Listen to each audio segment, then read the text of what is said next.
Դուք լինելով Էրեբունի վարչական շրջանի բնակիչ, ինչպես եք պատկերացնում Շենգավիթի թաղապետի պաշտոնում ձեզ։ Ես պատկերացնում եմ, որ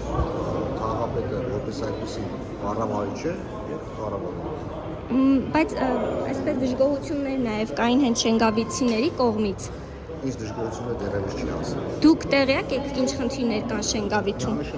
Կան բազմաթիվ աշխատողներ, որոնք այստեղում աշխատում են, իրենք դժգոհություններ ունեն։ Մեկ շաբաթ չկա, որ նշանակվել եք, հասցրել եք այդպես շուտ տեղեկանալ ինչ խնդիրներ կան։ Ինչ։ Հասցրել եք տեղեկանալ ինչ խնդիրներ կան։ Իհարկե մեկ շաբաթ ամեն ինչ կան տեղեկանում։ Բայց շարունակել եք բնակվել Էրեբունի վարչական շրջանում։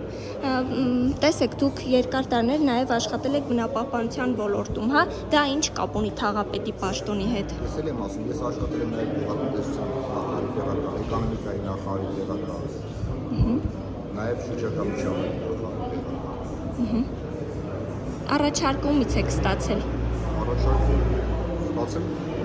քաղաքապետից։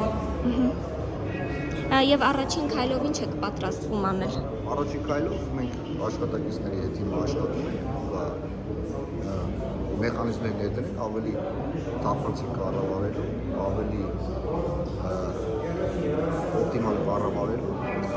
Ձեր նշանակումից առաջ խուզարկություններ էին եղել Շենգավիթի թաղապետարանում, բայց ուզում եմ հասկանալ այդ կադրերը, որոնք այն ժամանակ աշխատում են, հիմա աշխատում են, թե դուք փոխելու եք կադրերին։ Կադրերը չեն աշխատում, որոնք ձերբակալված են, արդեն ձերբակալված են չեն աշխատում։ Դուք կադրային փոփոխություններ անելու եք։ Ոչ։